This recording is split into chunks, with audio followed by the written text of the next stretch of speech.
Ayun mga kababayan, Luzon, Visayas, and Republic of Mindanao, Province of China ni Digong ang Davao City. Ayun mga kababayan, meron lang po akong i-share sa inyo patungkol nga po ito sa chikahan no, ni Pinky Webb at ni Corina Sanchez na kung saan merong binuko, merong binulgar si Corina Sanchez patungkol sa Congress. Kasi ganito po yan mga kababayan. Si Corina Sanchez kasi, sabi niya, kontento na daw siya sa kanyang sasakyan. Kontento na daw siya kung ano man kahit late o old model na at least ayos naman at well maintained, sabi niya. So ngayon, mga kababayan, nag-react itong si Corina Sanchez, sabi niya, marami nga sa Kongreso, mga sports car eh. Subukan niyong silipin yung parking lot ng Congress. Oo. So marami daw sports car. Ngayon si Pinky Webb naman, sabi naman ni Pinky Webb, wala namang problema kung magamit ka ng sports car, wala namang problema kung mamahalin ang sasakyan na ginamit mo as long as hindi ito galing sa masama ang pinambili. As long as pinaghirapan at pinagtrabahuan mo yung pinambili mo ng mga sports car. Kasi pag sinabi kasi nating sports car mga kababayan, millions po ang halaga nito. Pinakamura po dito, 2 million.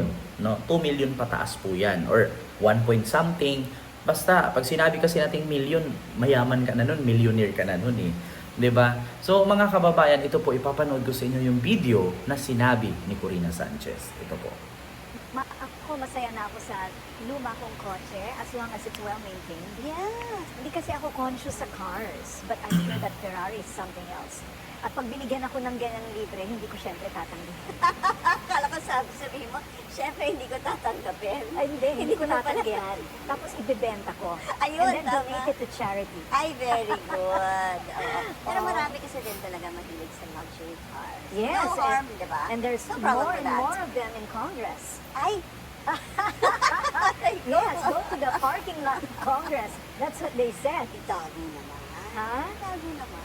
Aba, kung sa marangal naman na paraan niya nabili, bakit itatago? Pero nasa, di ba, you should live a modest life pag ikay isang public official. Tama. Exactly. Good luck. It's not in the Constitution. Sabihin nila, well, it's not unconstitutional to have a luxury car. Dahil Yes. pinili ko naman sa sarili. Oo, di ba?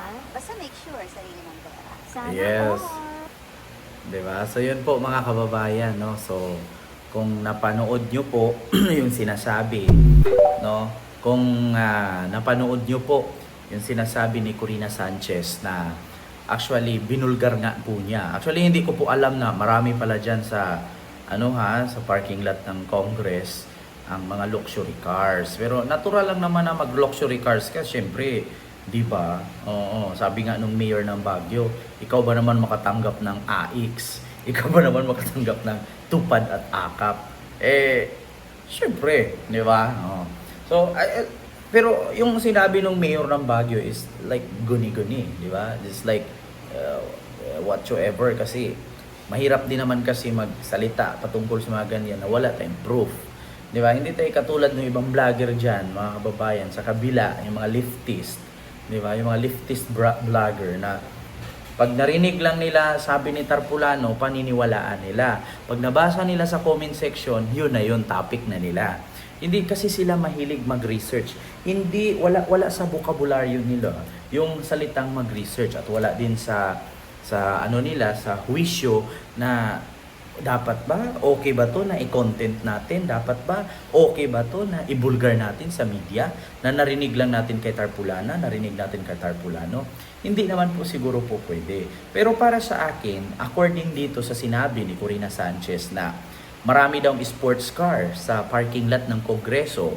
So, sa akin, naniniwala ako kay Corina kasi take note, asawa niya, dating DILG secretary, naging senador. Di ba? So, alam niya yan at nakikita niya na take note, si Corina is a journalist. So, syempre ilang beses na pabalik-balik yan sa ilalim ng Congress. At syempre may mga sasakyan din yan sila. No? Ilang beses din po nagsuna si dating Presidenteng Pinoy. Kasali siya sa SONA doon. At ang asawa niya ay isang DILG secretary. So, ngayon, alam niya, nakikita niya. So hindi naman magsasalita ng ganyan si Corina Sanchez kung hindi totoo. Di ba? Pero wala namang problema kung magkaroon ka ng sports car. Wala namang problema kung magkaroon ka ng luxury cars. Kasi, syempre, kahit sino ba naman ayaw ng luxury cars. Di ba? So, kung galing sa mabuti at sa malinis na paraan, ang problema lang doon kung galing ito sa tupad, galing dito ito sa AX, galing ito sa AKAP, di ba? Sabi nga ni Mayor ng Baguio. Ewan ko, actually mga kababayan, hindi ko na din alam kung ano yung update, no, patungkol dyan sa tupad, AX at AKAP na entrega at issue ni Mayor Magalong. Magalong ba yon ng Baguio? Hindi ko alam kung anong update doon, kung nakasuhan ba si Mayor Magalong. Hindi ko rin alam kung totoo ba yung mga sinasabi niya. Pero para sa akin, sana naman hindi natin pag-isipan yung mga congressman or ang kongreso na porkit maraming sports car dyan ay nagnakaw sila. Kasi sa totoo lang mga kababayan, kung nagnakaw yung mga yan, di ba, kapwa nila kongresista na ang maglalaglag sa kanila. Katulad yan, hindi naman po natin maitanggi ngayon na almost po majority or 80% sa 100% na mga congressmen, congresswoman ay pabor po sa pamumuno ni Pangulong Bongbong Marcos. So, sang-ayon sila, maskin mga liberal parties nga na congressman pumapabor kay BBM . So, yan, kung nakikita po natin na may mga ginagawang kabulastugan itong mga congressman, ayon nga sa sinasabi ni Corina Sanchez na nakikita niya, no, na may mga sports car dyan . Pag sinabi natin sports car, pag sinabi natin luxury cars, so hindi po bumababa yan ng 2 milyon o 2 milyon pataas yan.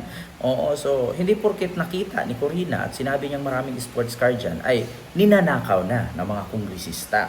Hindi po sa ganun. Kasi number one, unang-unang makaalam dyan na nagnakaw itong mga kongresista kaya nagka-sports car, yung mga kabilang grupo, yung mga congressman na pumapabor kay Duterte. Kasi kung may mali at nagnakaw itong mga kongresista, no, di sana yung mga congressman na pabor kay Duterte, sinisiwalat na nila.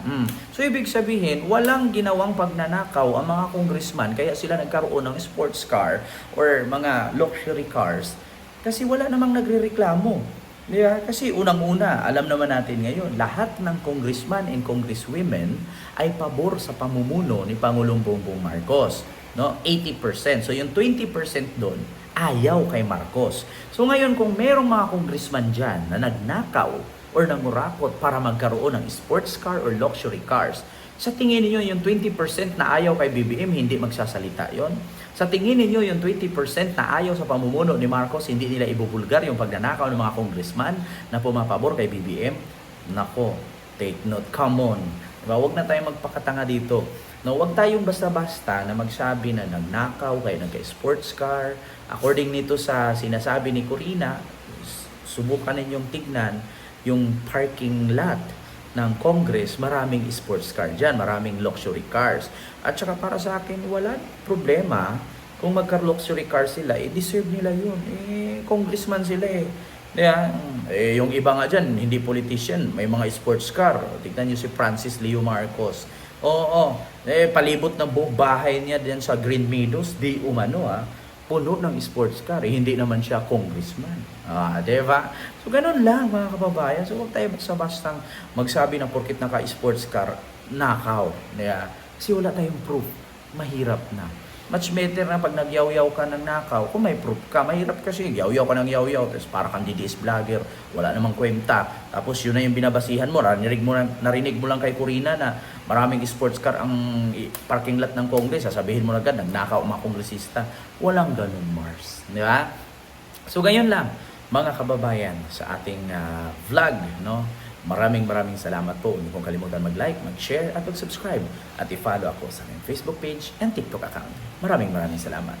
See you next vlog. God first. Thank you.